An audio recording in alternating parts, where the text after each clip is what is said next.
C'est digne d'être célébré.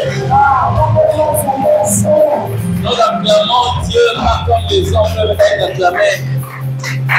Il y a des ceux qui peuvent être acclamés parce qu'ils ont eu à prester. Et leur prestation a été influencée l'assistant. Mais lorsque nous nous acclamons pour l'éternité, nous acclamons parce qu'il est le seul à faire.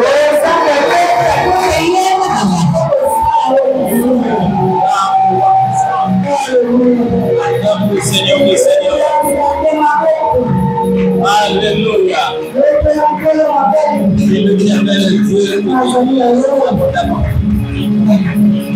Amen. Si tu es assis à côté de quelqu'un, dis le shalom. Elle dit que la paix de l'Éternel soit avec vous. Amen, amen. Nous sommes en train de parler d'un thème qui en réalité fait partie de notre nature. C'est pourquoi chaque articulation de ces messages doit normalement être enregistrée, imprimée, et par la suite que nous puissions pratiquer cela. Alléluia. Vous savez, dans ce monde, il y a beaucoup de gens qui quelquefois ne savent pas être ce qu'ils sont parce qu'ils vivent dans l'ignorance. Ce que Dieu est en train de faire, c'est de nous rappeler ce que nous sommes. Amen. C'est de nous rappeler ce que nous sommes. Parce qu'il nous a fait naître. Il nous a permis de naître dans le royaume avec des atouts. Sauf qu'il y a beaucoup de personnes qui étaient tellement habituées à la vie du monde. Lorsqu'ils viennent dans le royaume, ils peuvent faire la continuité de ce qui a été. Or, il y a déjà une rupture entre le vieil homme et l'homme nouveau. Amen. Nous sommes en train de parler sur la race des vainqueurs. Comme je l'ai dit, c'est notre nature. Et nous n'allons pas produire beaucoup d'efforts pour faire ce que le Seigneur nous demande de faire. Nous n'allons pas produire beaucoup d'efforts pour être ce que l'Éternel est en train de révéler ici. Parce que nous avons cette nature en nous. Je suis en train de parler à quelqu'un. Comme l'ange est venu parler à Gédéon. Il ne savait pas qu'il était déjà dans le viseur de Dieu. Et même quand il s'est considéré comme tout Israélite. Mais l'ange est venu lui dire, l'Éternel est avec toi. Amen. L'Éternel est avec toi. Mais pendant qu'il était en train de battre les froment pour aller le mettre à l'abri des Madians, il avait une attitude craintive. Il était déjà habité par l'onction des héros. Mais il a fallu que l'ange vienne lui révéler que tu n'es pas ce que tu crois. Parce que déjà l'Éternel Dieu t'a capacité. Il t'a donné ce que tu sembles ne pas connaître. Va avec la force que tu as. Tu battras Madian. Et tu vas libérer ce peuple. Il a parlé comme tout ignorant. Si l'Éternel est avec nous, pourquoi tous ces malheurs? Mais il a dit l'Éternel est avec toi. C'est avec toi. Alléluia. Ce matin, nous parlons de cette race des vainqueurs. On commençait ces sous-thèmes depuis le vendredi. L'attitude d'un vainqueur. Il y a ici des gens qui croient. C'est que l'Éternel Dieu a déclaré. Nous sommes plus que vainqueurs. Je parle à cette catégorie. Romains chapitre 8. Nous avons lu ce texte de la Bible et nous allons continuer à le lire. On va lire ce texte, Romains chapitre 8, le verset 37. Si tout le monde est là, nous allons nous tenir pour nous la parole du Seigneur. Lisons la parole du Seigneur. Nous rendons grâce à Dieu. Mais dans toutes ces choses, nous sommes plus que vainqueurs par celui qui nous a aimés. Amen. Quelqu'un dit Amen. Amen. Répétez après moi. Dans toutes ces choses, nous sommes plus que par celui qui nous a. Alléluia. Cette parole est adressée à chacun de nous. Tout le monde peut entendre ces paroles, mais tout le monde ne peut pas croire à ces paroles. Et c'est là où, bien aimé, nous devenons différents. Nous pouvons entendre ces paroles, mais est-ce que nous y croyons? Et si nous parlons de la race des vainqueurs, vous devez savoir qu'il y a un certain nombre de choses qui doivent normalement faire partie de notre vie. Et parmi ces choses, nous parlons de l'attitude des vainqueurs. Je l'ai dit, parler, c'est donner à tout le monde. Mais c'est comporter en tant que vainqueur. C'est pas donner à tout le monde.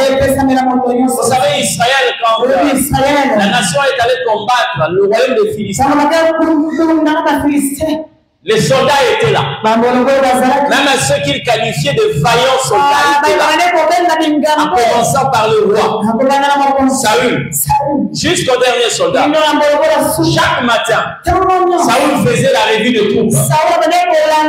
Il mobilisait les troupes. Et lorsque Goliath sortait, sa seule voix suffisait pour faire toute l'armée d'Israël, en commençant par le roi jusqu'au dernier soldat. Mais pourtant, il sortait le matin. Je suis en train d'imaginer comment il faisait quelquefois avec les troupes. Soyez forts, armée d'Israël. Nous sommes des vainqueurs. Quand Goliath sortait, tout le monde tremblait. C'est pour dire que déclarer une victoire, c'est facile. Mais prendre une position d'un vainqueur, c'est là le plus grand problème. Alléluia. Je vais vous dire une chose. Le combat, les défis sont relevés, sont vaincus. Non parce que vous allez faire, mais par l'attitude que vous adoptez. C'est comme ça que vous voyez. David a clôturé. Je dis bien il a clôturé. C'est depuis quand même il était encore loin de Goliath. Il a fait savoir à ceux qui étaient moi je le battrai, je le tuerai et je couperai ça. Et quand il a eu l'opportunité de il lui a parlé aussi en ces mêmes termes. Je te tuerai, je couperai ta tête aux oiseaux du ciel. Il est allé plus loin. Lorsque les gangs avaient retenti, c'est-à-dire qu'on a donné le go du combat, la personne qui était favorisée était en train de marcher. Lui qui était minimisé, il était en train de courir. Donc même quand vous voyez l'attitude de David, vous vous rendez compte qu'il était habitué par le germe de la victoire. Il était habitué par le germe de la victoire. C'est comme ça que nous sommes en train de parler ici. Quand l'Éternel Dieu dit, nous sommes plus que vainqueurs. Cette parole doit faire naître en nous des attitudes de suffisance. Que nous sommes plus que vainqueurs. Vous ne pouvez pas avoir une attitude qui contredit ce que vous faites. Alléluia. Il y a des choses qui nous renseignent. C'est pas pour rien que même dans le monde, lorsque vous voulez acheter quelque chose, il y a des étiquettes qui vous renseignent sur ce qui est. Vous ne pouvez pas prendre, par exemple, une bouteille, là où il y a l'étiquette de Coca-Cola, et à l'intérieur qu'il y ait par exemple un liquide noir. D'accord? Coca-Cola. Par exemple, un liquide jaune. Vous avez une bouteille de Fanta, un liquide noir à l'intérieur. Elle commence à vous poser la question. Pourquoi? Peut-être que ce qu'on vous a donné, ce le coca. La chose qui vous inquiète, c'est le fait que la chose qui pouvait vous renseigner, ce n'est pas ce que vous avez. Alléluia. Vous allez acheter par exemple un costume. Il y a déjà des étiquettes qui vous montrent votre taille. Mais quand vous voyez que c'est à peu près, mais vous allez voir et la personne finit parce qu'il y a des éléments qui vous renseignent. Quand nous parlons de ces choses, l'attitude nous différencie de tout le monde. Ce que nous adoptons comme attitude nous différencie de tout le monde. Lorsque vous allez dans le monde, en face d'un défi, on connaît le vainqueur lorsque le défi arrive à son terme. Et lorsqu'on arrive à la fin, dans ce net moment qu'on peut détecter ou proclamer un vainqueur. Mais dans le domaine spirituel, ce n'est pas comme ça. On ne va pas attendre que nous puissions nous donner le coup de poing pour indiquer le vainqueur. Nous, avant même que nous puissions descendre dans la région, nous avons déjà la victoire. Et il faut la prouver. Il faut montrer aux gens. Et nous avons la victoire. C'est comme ça que j'étais en train de parler de ces trois jeunes Hébreux. J'ai parlé de Daniel, qui même de par son attitude montrait qu'il y avait un miracle que lui faisait les autres. Alléluia. Par l'attitude de ces trois jeunes Hébreux, ils étaient en train de croire à un monde que les Babyloniens n'avaient pas encore. Et c'est ce qui pouvait expliquer leur silence. Je vous pose la question de savoir, qui êtes-vous réellement? Qui êtes-vous?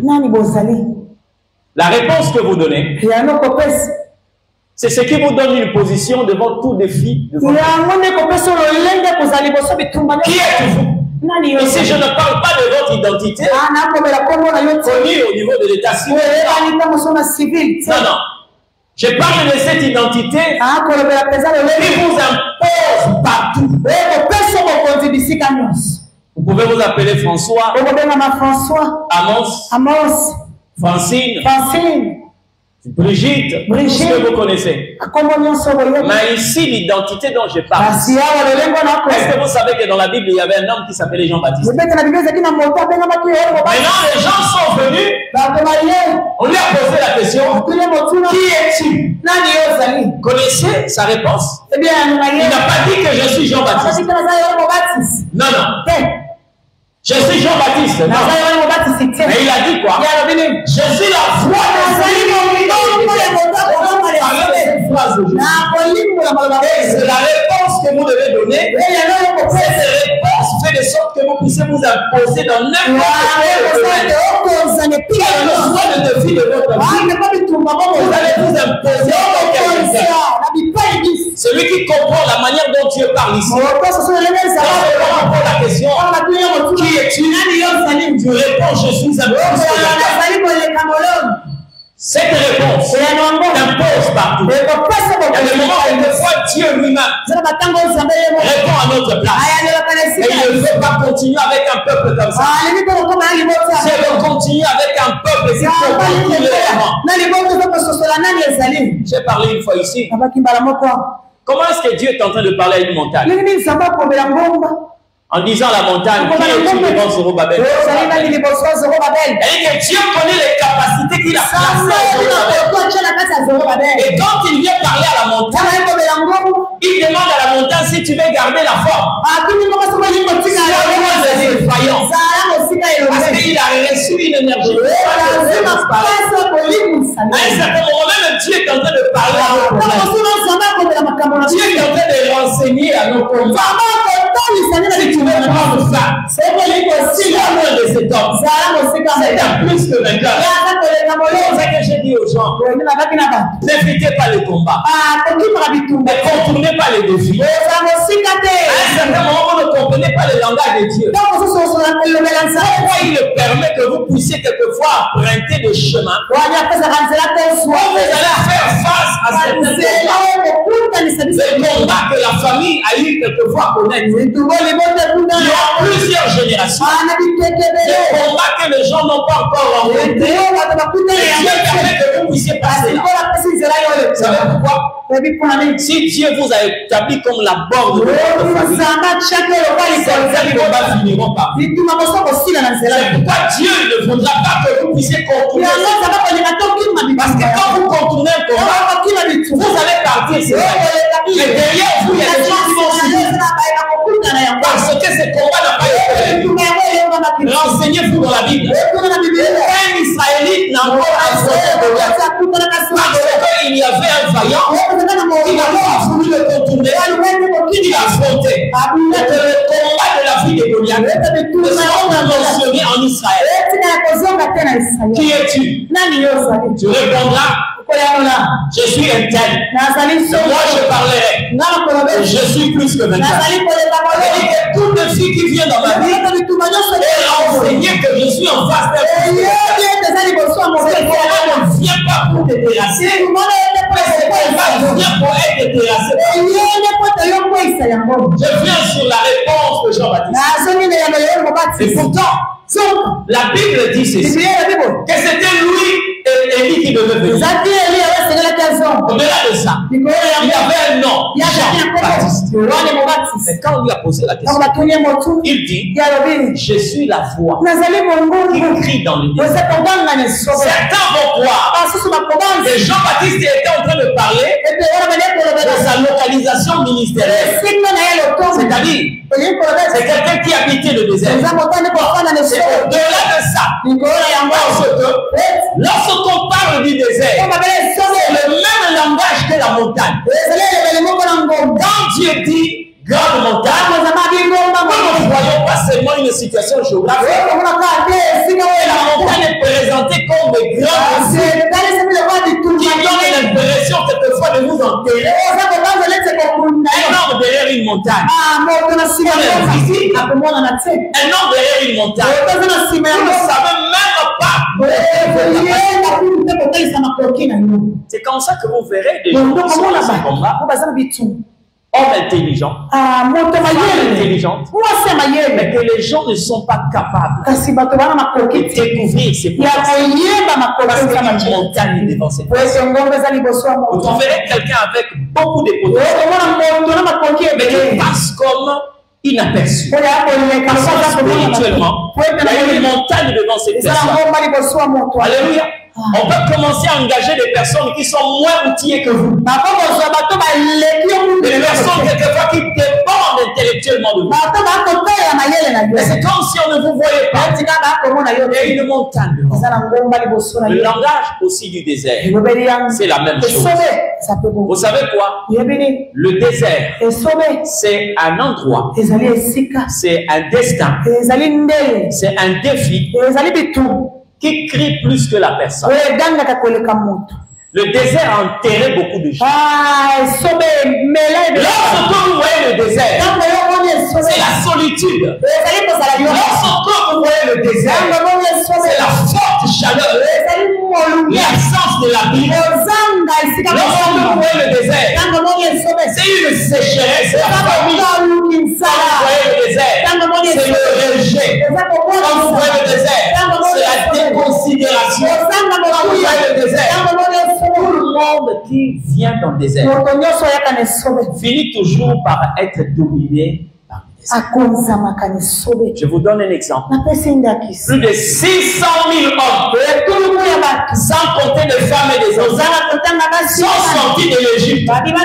Mais plusieurs ont été consumés dans le désert. C'est-à-dire, dans la vie normale, c'est le désert qui fait entendre sa voix sur certaines personnes. C'est le désert qui crie plus que les autres. C'est comme ça que vous allez voir aujourd'hui. Certains ont commencé à marcher d'une manière correcte avec Dieu. Mais c'est le désert qui a révélé leur incapacité. Il y a des personnes qui ont commencé par la tête de Dieu. Mais le désert leur a donné une autre profession. Quelqu'un qui était correct, mais qui commence à prendre sa nullité. À cause du désert. Il y a des gens qui étaient corrects, qui avaient la crainte de Dieu, mais qui n'ont pas pu faire face au désert. Mais il est devenu un détourneur. Le désert qui l'a imposé. Regarde ce que le désert fait. Lorsque vous arrivez dans le désert, vous commencez à dire à Moïse, nous voulons un Dieu qui marche devant nous. Et pourtant, vous savez très bien que celui que vous n'étiez pas en train de voir a mis l'Égypte à genoux. Vous avez vu la mer rouge se séparer en deux. Mais à cause du désert, on commence même à oublier. Amen. Il y a des gens ici qui ont été guéris par la même puissance. Lorsque vous arrivez au désert, même le mot de tête peut vous faire oublier Dieu. Mais vous avez oublié que l'Éternel a fait disparaître quelque chose dans votre vie qui nécessitait une intervention chez vous. Quand on est dans le désert, si on n'est pas fort, on écoute la voix du désert. Maintenant, Jean-Baptiste est lui en tant que vainqueur. Il a dit à ceux qui sont venus les terres, je suis la voix de celui qui est dans le désert. Il y a des gens malgré le désert, ils restent au même endroit. Je dis bien, ils restent au même endroit. Le chapon de David, il était en face du roi Saül, mais il avait sa arme. Quand il a été chassé, il a fui la persécution. Il est allé dans le désert. Dans le désert, il avait aussi sa arme. C'est comme ça que quand vous lisez le psaume, il y a le livre que David a proposé dans le désert. Combien de personnes aujourd'hui ne peuvent plus donner le meilleur demain parce que le désert leur a séché. Combien? Combien? Une personne qui a jugé et il a juré de ne pas dire de mensonge. Mais à cause du désert, il s'est allié au diable. J'ai vu ces choses avec un géant. Pour la première fois, Abraham a marché avec Satan. Ça va vous étonner, mais c'est ça la vérité. Alléluia. Vous voyez que lorsque Paul est en train de faire le ministère, un jour il a marché avec un serviteur du diable. Hein? Vous la connaissez? C'était une femme qui avait en elle un esprit de python. Quand Paul était en train de marcher, cette femme était à côté d'elle. Elle était en train de dire certaines choses. Mais un jour, Paul a eu à discerner. Il s'est posé la question, est-ce que c'est des dieux? Oh non. Et quand le Saint-Esprit lui a renseigné que cette femme n'était pas une servante de Dieu, Paul s'est retourné et il a dit à la femme, arrière de moi, Satan, il a chassé. Abraham a fait la même chose. Écoutez-moi très bien. Dieu lui a très bien dit, va dans un pays que je te montrerai. Là, je rendrai ton nom. Abraham est arrivé jusqu'à Canaan. L'homme était déjà parti. La Bible dit, quelques temps après, une famine s'est déclarée sur cette terre. Je n'ai pas entendu la Bible dire, dit Abraham,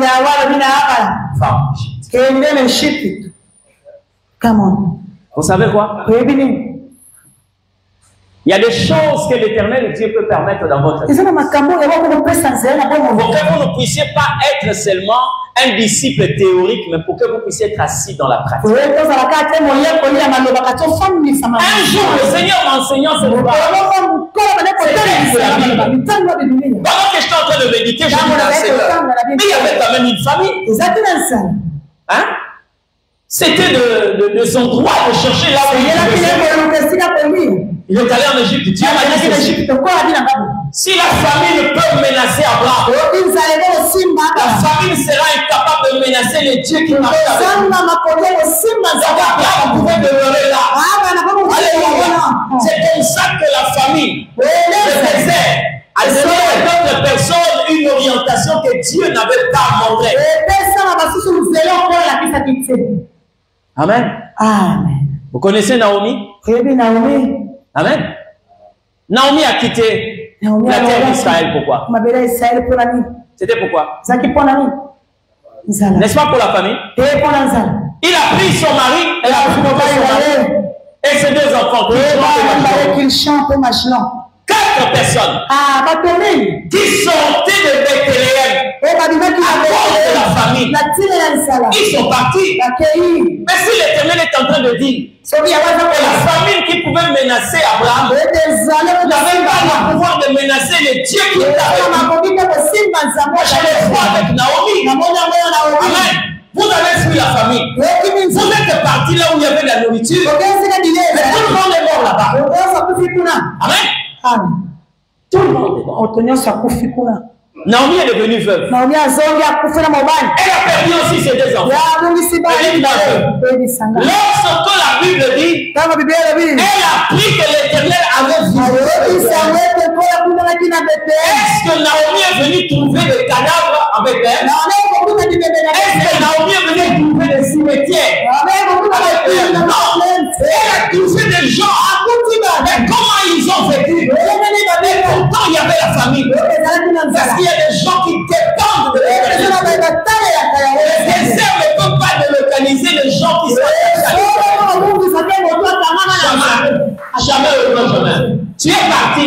Tu veux la laisser ici. À cause de ce moment de sécheresse, tu es revenu. Tu as amené quelqu'un qui vient glaner pour te faire manger. Dieu voulait faire comprendre à Abraham. Alléluia. C'est Abraham là. Le nom qu'il a donné à l'Éternel, Jéhovah Jireh. Ce n'était pas un nom qui est né comme ça. Non, non. Même lui, il a pris la décision de quitter l'Égypte. Il est parti en Égypte. Côté au Kiminzala. Au Kiminzala. Mais Kuna, avec aux mois-ci. Ça y est, il y a des combats quelquefois. Vous allez connaître par ce nom, vous n'avez pas su suivre la puissance que le Seigneur vous a donnée. Ce n'est pas le fait de connaître la famille que tu dois quitter cet endroit. Non. Abraham est parti. Si je dis qu'il a marché avec l'ennemi, ce qu'il dit à sa femme. Si les gens te posent la question, ne dis pas que je suis ton mari. Dis plutôt que je suis ton frère. Dites-moi un peu. N'est-ce pas là que vous avez invité le menteur au milieu de vous? Abraham a marché avec l'ennemi. Et ils sont entrés en Égypte. Qu'est-ce qui a fait ça? La famine, le désert. Plusieurs personnes ont fait du mensonge leur partenaire de choix parce qu'on n'a pas pu faire face au désert. J'ai aimé les dires de Jean-Baptiste. Je suis la voix de celui qui crie. Il ne parle pas, mais il crie. Même le désert connaît Jean-Baptiste. Il y a quelqu'un qui est passé par ici et qui m'a mis à genoux. Je voudrais parler à quelqu'un. Lorsque vous passez une période où l'Éternel est en train de vous éprouver, très souvent, vous faites des rêves comme quoi vous êtes habillé par exemple en uniforme. Et pourtant vous avez déjà quitté le banc. Vous avez déjà quitté. Mais vous voyez souvent en uniforme. Mais vous avez déjà quitté le banc de l'école. Mais pourquoi de tels messages? Ou encore, vous êtes en train de voir, en train de faire un examen. Soit quelquefois vous n'arrivez pas à écrire. Soit vous n'avez pas de réponses en tête. Quand vous voyez ce genre de choses, priez. Priez parce que si le désert est une épreuve pour vous, vous devez avoir les capacités pour surmonter ces épreuves. Sinon, d'une manière normale, Dans ce que vous n'avez pas satisfait aux épreuves, vous allez les redoubler. Il avait le même aussi pour des gens quelquefois qui traînent. Parce que vous devez être ramenés à la terre. Les gens qui sont appelés à dominer le désert. Les gens qui sont appelés à vaincre le désert.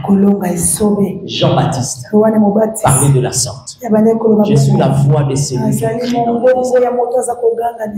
J'ai entendu des personnes dire Jean-Baptiste est mort parce qu'il n'avait pas de sagesse. On ne peut pas parler au roi comme ça.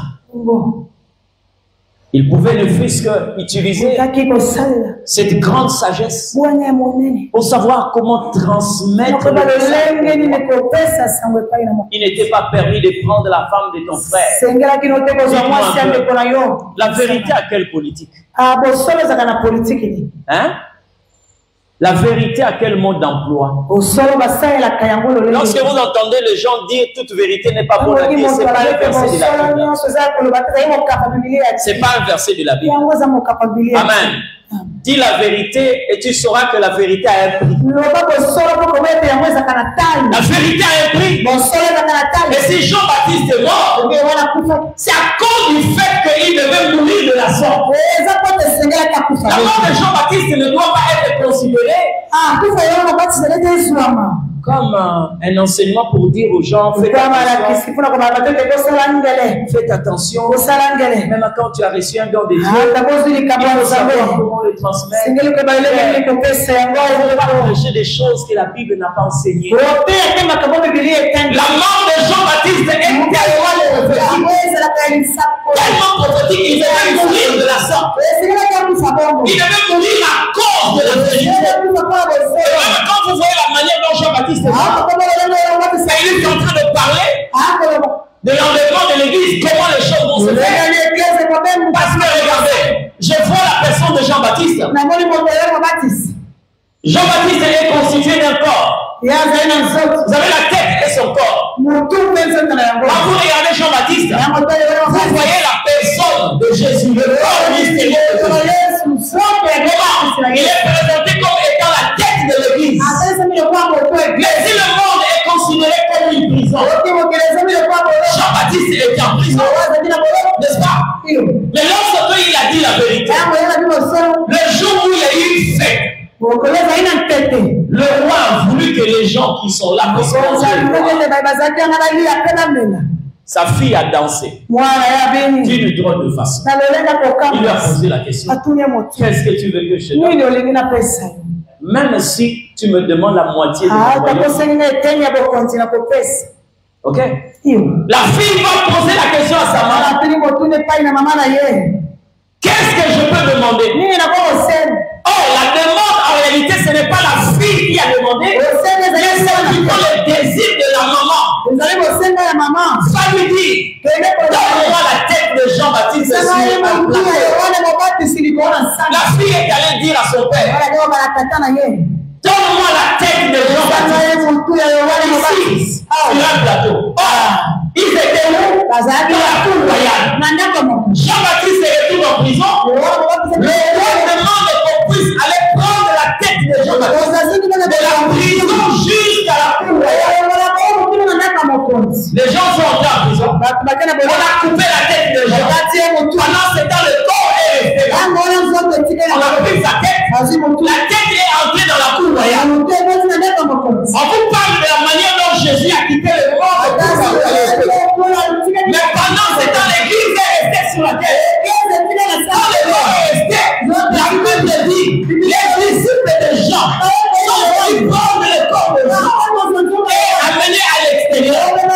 Mais la Bible est en train de nous enseigner que l'église ne devait pas monter au même endroit, plutôt au même moment que le corps. L'église ne pouvait pas monter au même moment que le Christ. Il a fallu d'abord que la tête monte et c'est après que le corps va aussi monter. Il faut d'abord que la tête sorte de la prison et le corps va sortir après.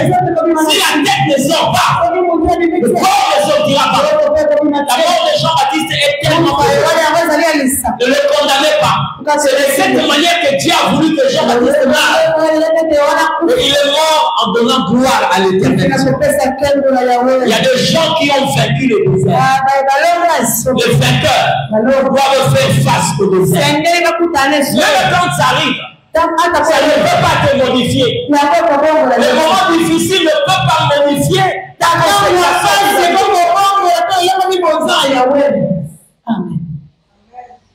ce que tu rencontres dans la vie ne peuvent pas te modifier. Sinon, nous avons beaucoup de personnes ici qui ont été vaincues par le désert. Vous savez qu'il y a des gens qui marchent ici, mais dont le destin a été enterré dans le désert. Vous comprenez? Votre destin a été enterré dans le désert. Vous avez échangé la gloire de Dieu par le bien de ses morts. Vous pouvez être ici ce matin. Vous ne pouvez pas parler comme Jean-Baptiste a parlé. Je suis la foi de celui qui crie dans le désert. Donc même le désert connaît qu'il y a un Jean-Baptiste. C'est comme ça que vous verrez. C'est lui qui est la véritable lumière. Il est conduit aussi dans le désert. Et le désert connaît la personne de Dieu. Dans ces privations, dans ces moments de manque de tout, le diable s'est approché. Vous croyez que c'est pour rien? Le diable a choisi seulement le moment où Jésus allait être dans le désert. Parce qu'il sait que beaucoup de personnes finissent par céder. Beaucoup de personnes. Là où tu cherches $100, quelqu'un vient te trouver $100. Hein?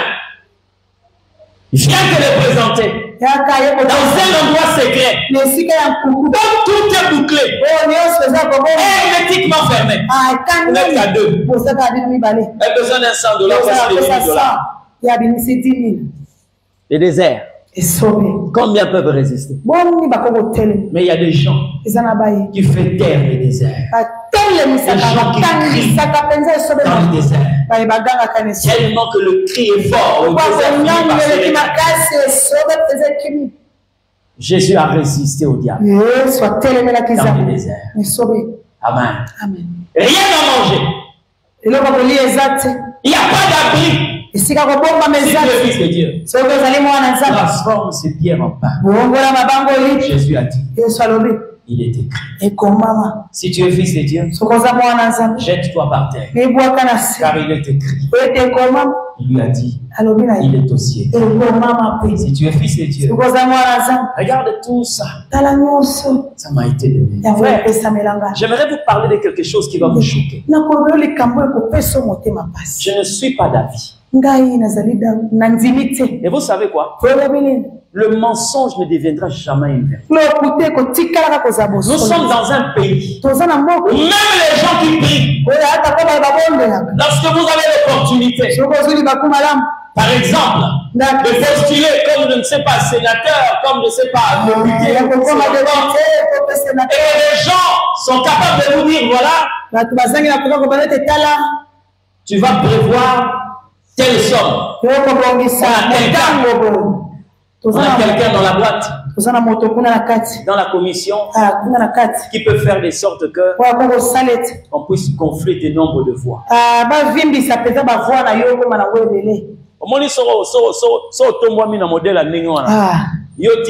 Honorable, excellence, mais témoigner. Tikala honorable, tikala excellence, mais vous avez témoigné. Ça va, non? Nous sommes dans un pays, nous sommes dans une nation, nous sommes dans un système où les gens acceptent l'inacceptable. Dans la vie, il ne faut jamais aimer la gloire plus que Dieu. N'aime jamais la gloire plus que Dieu. J'ai béni l'Éternel dire à ça. L'Éternel appelle David l'homme selon le cœur de Dieu. Ce n'est pas En fait, c'est pas une mascarade, en fait. Il y a des éléments qui font asseoir ce que l'Éternel est en train de faire. Vous voyez quelqu'un qui vous combat, quelqu'un qui veut finir avec vous. Vous êtes dans un endroit secret, cette personne vient se soulager sans se rendre compte. Tout Israël savait que si Saül meurt, c'est David qui va devenir roi. Les gens sont venus dire à David, voici, l'Éternel a livré. Écoute-moi bien. Voici, l'Éternel a livré. Quel ennemi? Il s'agit de Saül. David a regardé. Il dit à ses hommes, je ne porterai pas la main sur le roi de l'Éternel. Mais pourtant, s'il tue Saül, les jours qui viennent, tout le monde va réclamer que David soit. Et il a préféré tirer les choses en longueur.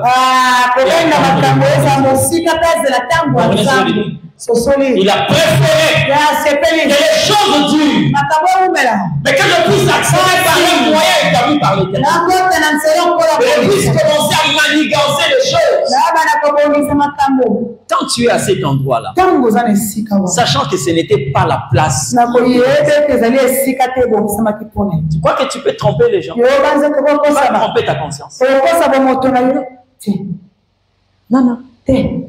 Il y a des moments, quelquefois, nous rendons grâce à l'Éternel pour des choses que le Seigneur ne reconnaît pas. Et je crains fort pour la spiritualité d'un peuple comme le Congolais. On est capable d'accepter n'importe quoi. On est capable même d'accepter des conduites parce que nous voulons seulement avoir quelque chose. Mais nous avons pris la capacité de notre nature.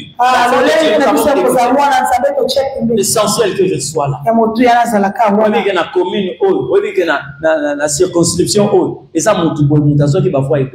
mais comme tu as quelqu'un là, on t'a placé là, et tu marches là tout bonnement,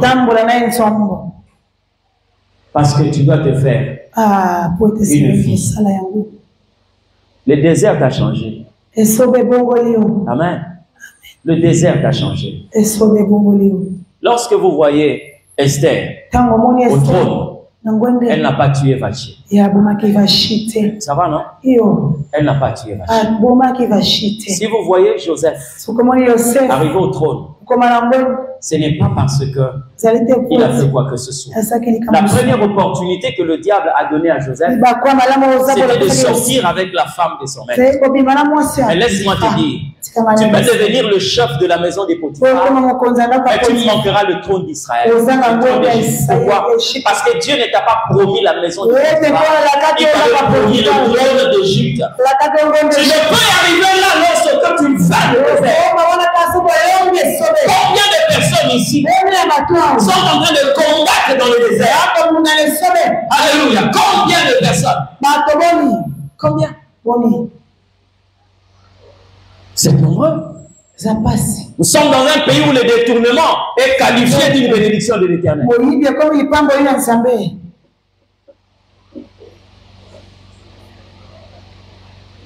Quelqu'un qui détourne et qui se fait des millions, qui achète des maisons, des villas, des véhicules, qui montent des entreprises et qui finit par dire, c'est l'Éternel Dieu qui m'a fait. Et les aveugles finissent par acclamer. Les Ivoiriens, ils finissent par dire Amen. On commence même à prier, Seigneur Dieu, c'est que tu as fait. Fais-le aussi dans ma vie. Et je bénis Dieu. Abraham, c'est que l'homme lui a proposé n'était pas une mauvaise chose. Il est allé libérer les captifs de Sodome et Gomorrhe. Là où il y avait même son neveu dans le tout. Le roi de Sodome a dit, prends les biens, donne-moi seulement les âmes. Écoutez la réaction d'Abraham. Il dit, je ne prendrai rien. Même pas un fil. Le père que tu lises demain, que c'est toi qui m'enrichis. Voilà les gens qui sont capables de faire. Est-ce que toi tu peux créer dans le désert? Est-ce que toi tu peux créer dans le désert? Hein? Est-ce que toi tu peux créer dans le désert? Quand tout devient marron, quand tout devient sombre, c'est à ce net moment qu'on doit te voir. Hein, c'est chrétien. Il faut abandonner ça. Tika client en a Tika. Quand tu calcules le 5%, tu es dans les 80 000 $. Tu commences à amener ton client comme ça. Amen. Heureusement, vous qui êtes ici. Comme on le dit souvent à la télévision, les faites passager. Vous verrez quelqu'un qui commence. Quand tu te rends compte qu'il y a telle chose qui n'a pas été achetée, tel besoin n'a pas été accompli. Mais celui-ci, avec ses maigres moyens, s'il me donne beaucoup d'argent, c'est 1 000 $. Mais là-bas, on a proposé 80 000. Tu fais quoi? Tu acceptes? Mais ce n'est pas l'attitude d'un vainqueur. Ce n'est pas l'attitude d'un vainqueur. Je suis la voix de celui qui crie dans le désert. Je suis pasteur. Il y a des choses que nous rencontrons dans ce travail. Vous vous posez la question de savoir, Seigneur, comment de telles choses peuvent être possibles? Une femme au foyer qui arrive jusqu'à contracter une grossesse d'un autre homme. Hein? Et la maman sait que le troisième enfant, c'est pas l'enfant de mon mari. Tout ça pourquoi? Le désert. Le désert a tellement crié dans votre vie. Tellement crié dans votre vie. La voix du désert a dominé votre existence. Vous êtes obligé de céder. Écoutez, j'aimerais vous parler de quelque chose que moi-même j'ai vécu.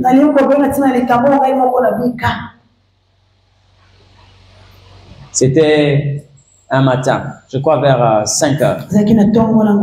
Après ma prière, ce que je voyais là, c'est pas que j'avais prié pour ça. J'ai fini ma prière, j'ai voulu m'endormir. Une vision m'est venue. Je vois quelqu'un. On me montrait ici, buste, comme ça. Il était chauve. Et il avait une enveloppe. Il appelle un homme pour lui dire, prends cette enveloppe, donne au pasteur. C'est pour lui. Et quand il relève sa tête, j'ai reconnu la personne. C'est aussi quelqu'un qui est dans le domaine de l'œuvre de Dieu. Je l'ai reconnu. Et la personne était en train de se diriger vers moi. Il m'a tendu l'enveloppe. J'ai pris l'enveloppe après avoir ouvert l'enveloppe. J'ai vu 10 billets. De 100 $, 10 billets de 100 € et 10 billets de 10 000 francs. Mais ce qui était curieux, c'est que tous les billets avaient une couleur rouge. À cette époque, le billet de 10 000 francs CFA avait une couleur violette. Même le 100 $ est vert. Le 100 € demain. Vous voyez là, tout avait une couleur verte comme le 50 francs. Avec les mêmes dessins. Tout était correct. Mais sauf seulement des couleurs. Quand j'ai ouvert l'enveloppe, j'ai refermé l'enveloppe et j'ai dit à cet homme, va dire au pasteur, moi je ne mange pas l'argent du sang. Dès que je lui ai remis l'enveloppe, la vision a disparu. Mais vous voyez à cette période-là, à cette période-là,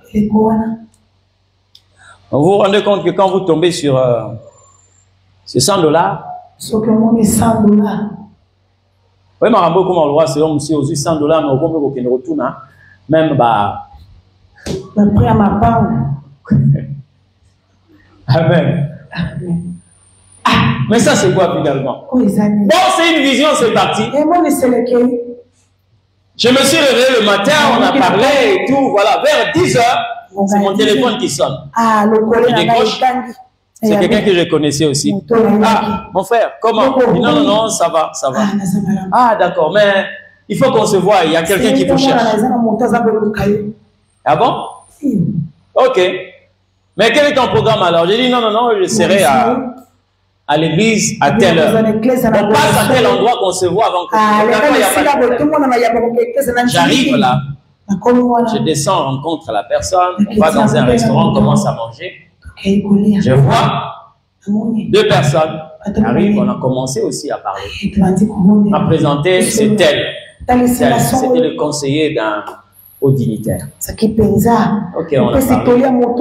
Est-ce qu'on peut parler en aparté? Il n'y a pas de problème. On commence à parler. Écoutez, j'ai suivi vos prédications. Nous avons vu que la personne qui peut travailler avec nous ici, c'est vous. On est de tel ministère. Alors, écoutez, hein, il dit, si vous donnez un OK, maintenant là, nous allons, ici là, c'est FAO. Okay. Si vous donnez un OK, maintenant là, nous allons à CFA. Vous prenez n'importe quel document, je vais dire. 2. Il dit, vous n'allez pas imaginer le salaire que vous allez commencer à avoir chaque mois. On va faire un voyage de 3 mois. Vous allez rencontrer le représentant. C'est une église, hein? Vous allez rencontrer le représentant légal. Vous allez vous imprégner de notre vision. Vous allez travailler avec.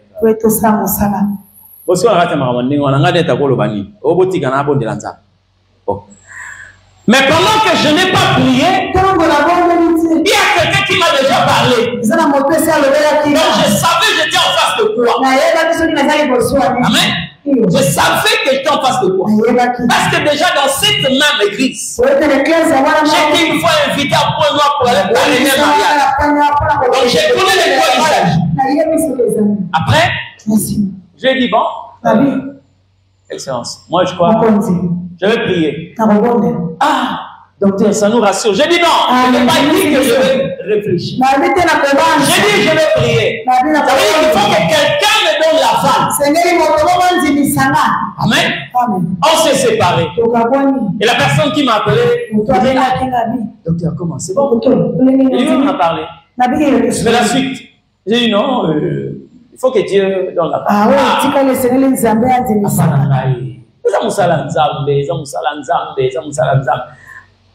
Déjà, quand je suis sorti, cette parole résonnait en moi. Dieu m'a dit, mais je t'ai donné déjà. Est-ce que tu seras impressionné par le fait qu'on te prenne et que tu ailles prendre 4 à ces parents? Je t'ai déjà donné. Tu n'es pas rentré dans telle ou telle autre chose. Ok? Mais est-ce que ce n'était pas aussi possible que je puisse dire, par exemple, oui, je vais demander pardon après. Hein? Mais il s'agit là de la voix du désert. Est-ce que c'est ta voix qui va dominer ou c'est la voix du désert? Alléluia. Amen. J'ai dit non. Non. Déjà Dieu m'a fait croire. Prends l'argent du sang. Si je le prends, je sais à quoi nous serons confrontés. Et comme il m'a déjà averti, non. Je préfère encore marcher avec Dieu que voler sans Dieu. Alléluia. Même si les voyages peuvent être longs, mais je préfère être sûr parce que lui, il a fait lui mes pas. On ne va pas sauver les étapes sans Dieu. Tel que tu es là, oui, la reste de vainqueur. Mais quelle est ta force devant le désert? Oh, j'aime ce que Osée est en train de dire. Je dis ceci. Je t'appellerai au désert. Là, je parlerai à ton cœur. Je parlerai à ton cœur. Et je te donnerai des vies. Il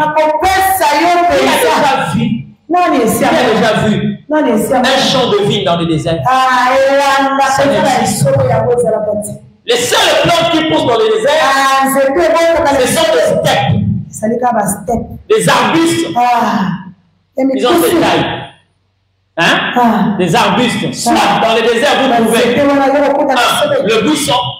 Soit vous trouvez des arbustes, des steppes là. En dehors de ça, tu ne verras pas un manguier dans le désert. Mais comment l'Éternel peut dire dans le désert, je te donnerai de vie. Parce que ceux qui ont vécu le désert ont des fils et des semences qui vont germer que vous le voulez.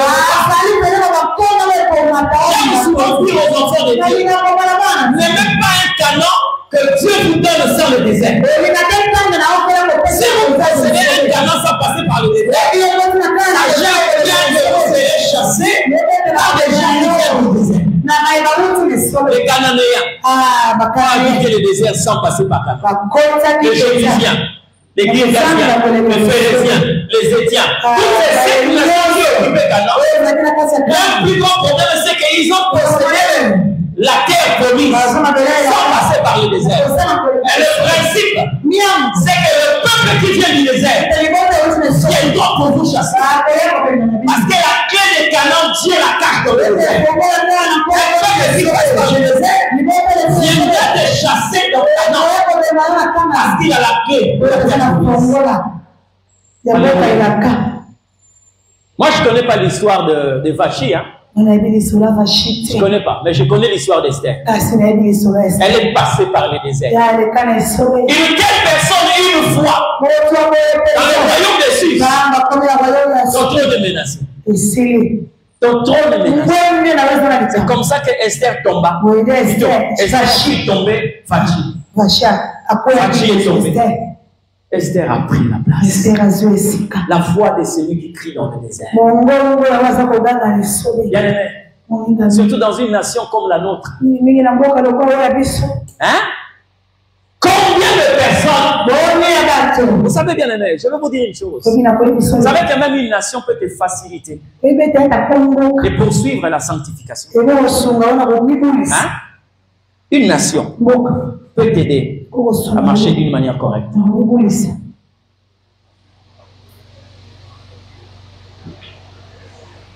Je me suis rendu compte que réellement, je pouvais aussi quelquefois manifester un comportement très nerveux à Kinshasa ici. Mais ailleurs, je n'ai jamais expérimenté ça. Jamais. Parce que les gens sont comme ça. Même s'ils ne prient pas, mais ils sont corrects. Amen. Même s'ils ne prient pas, ce sont des très bons citoyens. Même s'ils ne prient pas, ils ont une très bonne éducation. Même s'ils ne prient pas, ils ont une très bonne manière de se comporter. Ça vous aide. Amen. Ça vous aide. Un jour, je suis arrivé quelque part vers le rond-point Willery. Non, non, le rond-point qui pressait le rond-point Willery là. Le Père Victoire, voilà le rond-point. Bien aimé. C'est pour la première fois. Donc vous voyez des gens qui sont censés mettre de l'ordre, mais qui sont à l'origine du désordre. Pendant que tu viens là, il y a quelqu'un qui te dit avance. Mais dès que tu t'engages, celui qui est devant là, il fait ça. Il vient vous dire,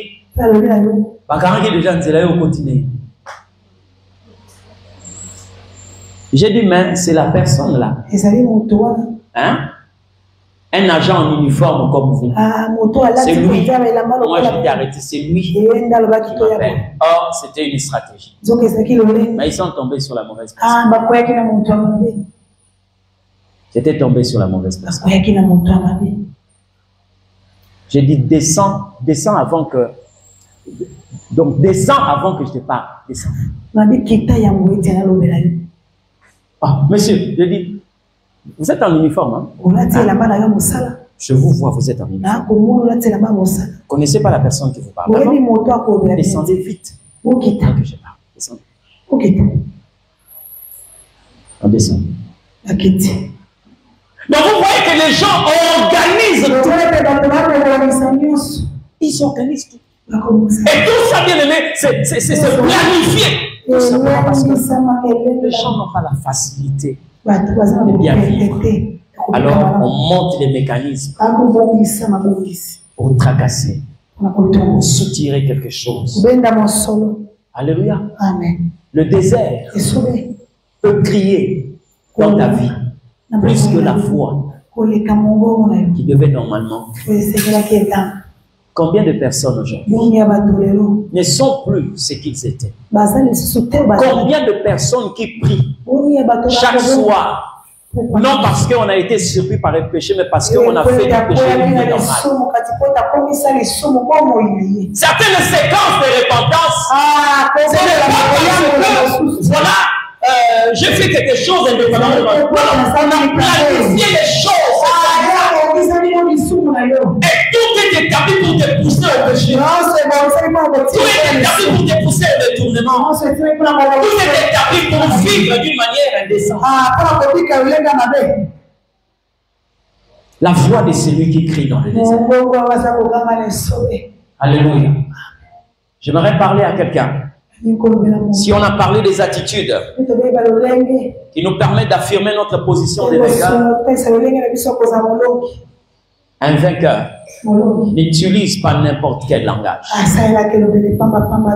La qualité de vainqueur vous impose un langage qui se marie au titre que l'Éternel Dieu vous a confié.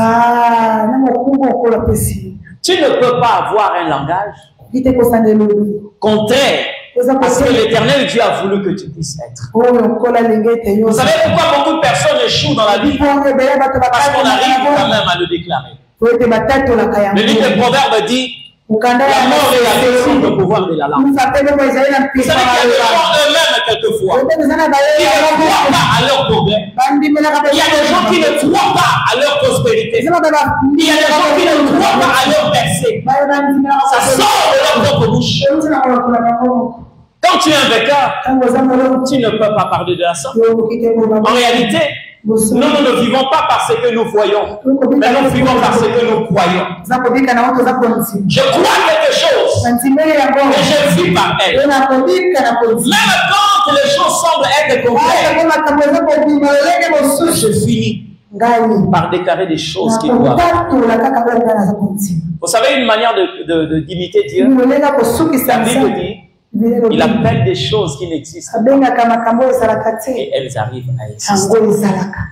Quand tu es un vainqueur, ta vie a un certain nombre de choses qu'elle exige. Ça peut être dans des révélations que Dieu t'a déjà communiquées cela. Mais quand tu fais face à ce qui est contraire, ne change pas ton langage. Amen. Ne change pas ta manière de parler. Ne change pas tes déclarations. Parce que ce qui va faire que tu vives ce que tu veux, c'est d'abord la manière de parler. Abraham a parlé de ce que Dieu allait faire sur la montagne avant qu'il puisse prendre le bélier. Il dit à son fils: sur la montagne, l'Éternel.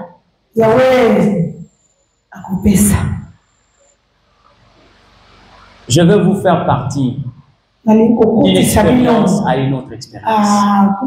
Tu as vécu pendant 50 ans, 40 ans, 30 ans. Dans ces choses, permet que tu puisses vivre d'une autre façon. Amen. À partir d'aujourd'hui, essaie de déclarer tout ce que tu veux vivre. Même si tu vois qu'autour de toi, les choses sont contraires, continue à déclarer. Tu verras que ce que tu dis finira par prendre un corps. Tout ce que tu dis finira par prendre n'importe. Mais si tu ne veux pas obéir à ces principes-là, il te sera difficile. Vous savez, la foi, elle est définie comme la démonstration de ce que l'on ne voit pas. Mais ce n'est pas toi, c'est que les autres ne voient pas. Toi, tu le demandes. Une démonstration de ce que l'on toi, tu n'es pas à l'intérieur. Parce que toi, tu vois. Ce sont les autres qui ne voient. Mais toi, tu es en train de voir. Et tu dois démontrer cela. Vous étiez sur le banc de l'école. Certains sont sur le banc de l'école. On peut vous demander de démontrer A plus B égale C. Passez par une démonstration. Amen. Vous passez par une démonstration. Et vous finirez par conclure A plus B égale C. La foi, vous devez démontrer ce que les autres ne voient pas. Vous démontrez et que cela soit visible. La première piste, c'est votre attitude. Deuxième chose, pour la race des vainqueurs, on ne peut pas voir n'importe quoi. J'ai parlé le vendredi ici. Comment est-ce que vous arrivez à posséder des choses? Il faut le voir. Ce que vous ne voyez pas, c'est difficile que vous puissiez en avoir. Même dans la prière. Je dis bien même dans la prière. Voyez d'abord la dimension que vous voulez atteindre. Voyez-vous dans cette dimension où vous n'en pouvez plus accéder. Parce que si on ne vous a pas empêché de voir, nous les hommes spirituels, si tu ne m'as pas empêché de voir, tu ne m'empêcheras pas d'y accéder. C'est comme ça que le Seigneur Dieu avait déjà donné la fuite au peuple d'Israël. Dit à ses espions, à ceux-là, d'aller explorer la terre des Canaan. Quand ils sont allés, ils ont vu. Ok? Tu ne peux pas leur empêcher de posséder cette terre.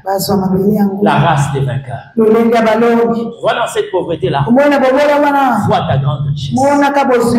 Dans cette humiliation-là, vois ton élévation. Dans ces rejets-là, vois ta considération.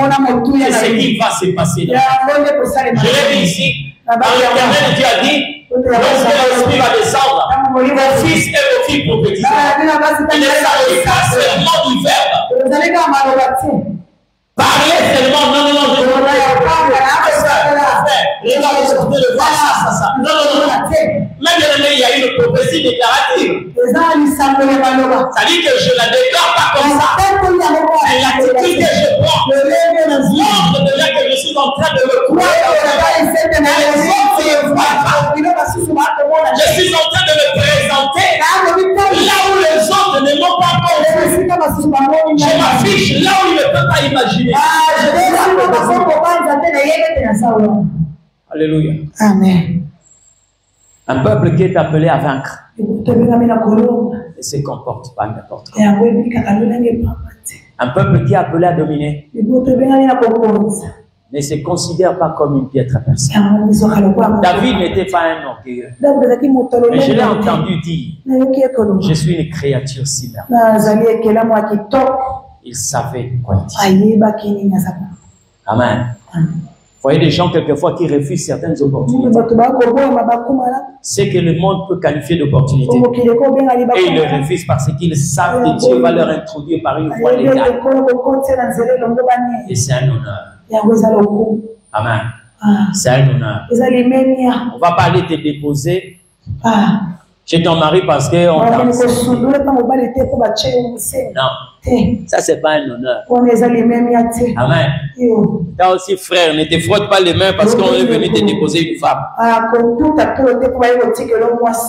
Marie-toi. Entre par la voie légale. Et c'est ton honneur pour toi. Je parle à quelqu'un. Tu dois vaincre le désert.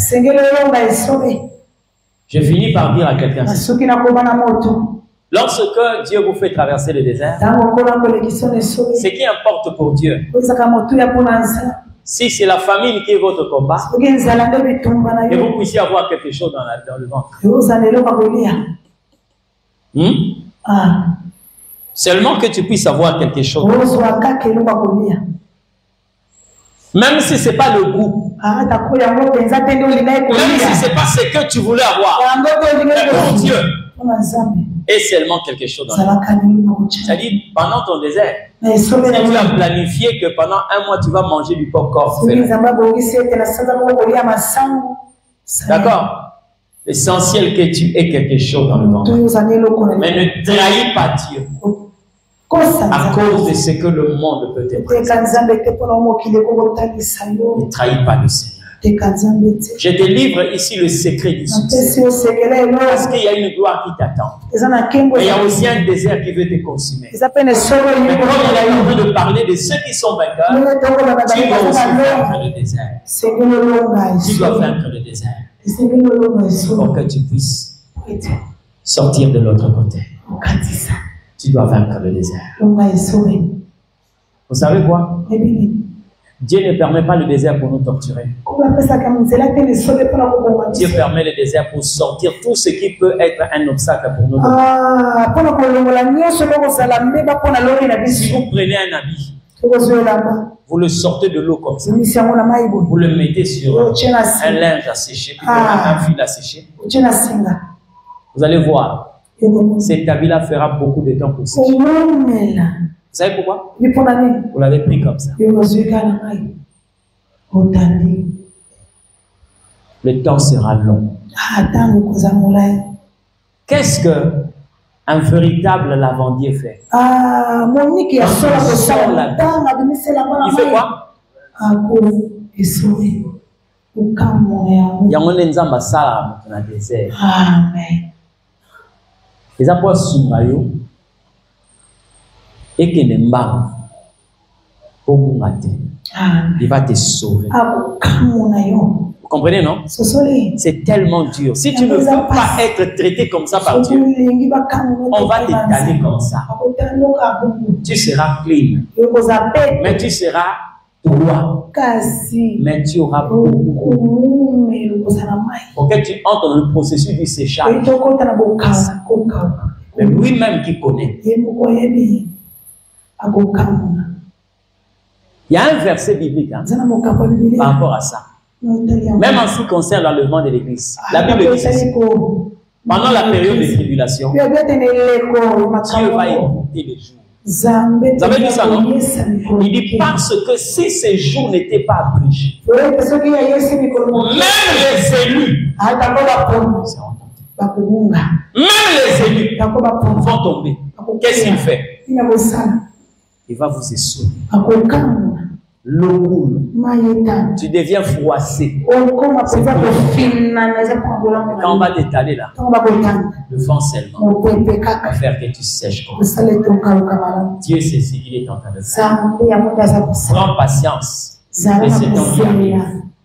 Il traite ton caractère. Il traite de mauvaises choses. Il traite l'impatience. Il traite l'orgueil. Il traite pour te brise. Pour que tu sois un meilleur produit. Il va te présenter au monde. Je suis la foi. C'est lui qui crie dans le désert. Amen. Amen. Le jour où les gens vont visiter un désert, ils doivent voir ton nom. Amen. Ils doivent voir ton nom. Un tel est passé par ici. J'aime Dieu. Université en Zambie. Il y a une matière haute, il faut faible. Il faut que makasi na matière nyonso. Amen. Bosoza makasi te. Okozongela. Frère, quand tu vois des gens comme des ânes, c'est des personnes brisées. Ils ont un moto parce que l'église est attaquée.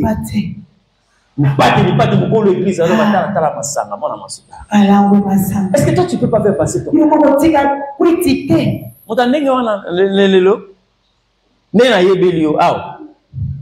hein? Mais le mercredi on ne va pas vous voir ici. Le mercredi? Non, on va pas vous voir ici. Mais, écoutez le langage. Je ne suis pas ivre. Je pleure devant Dieu. Par rapport à une douleur que j'ai. La même personne qui avait traité de ivre. Que l'Éternel t'exauce. Toi, tu as un traitement que Dieu est en train de te donner. Amen. Oui, bato nyonso nzambe atombola. So moni muto nzambe atombola. Et que moni na orgueil yebisa yo lega ina ekola nzala. Amen. Hein? Amen. Si tu vois quelqu'un que Dieu a élevé, lui te dit que c'est Dieu qui m'a élevé. Mais au dedans de lui, tu vois l'orgueil. Yebisa ye. Lega ina complexe scolaire. On les garantit la moussou. Hein? On les garantit la moussou. Garantit la moussou. Ouais, Bissot. Ouais, Bissot, il va te briser. Hein? Va te briser. Au point que quand Dieu te lève là, tout le monde commence à dire si tout le monde était comme lui. So yogi montazolo ba que non. Hein? Oyo. C'est que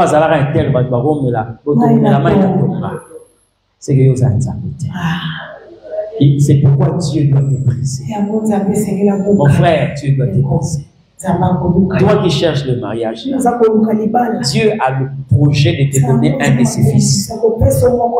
Mais il doit te briser. Hein? Il doit te briser. Ce matin, j'aimerais parler, prier avec toi. Ce que Dieu te demande, que tu puisses vaincre le désert. Parce que tu es un vainqueur. Est-ce que quelqu'un peut parler ce matin à l'Éternel? Dis Seigneur, on te remercie. Je te remercie parce que tu as fait de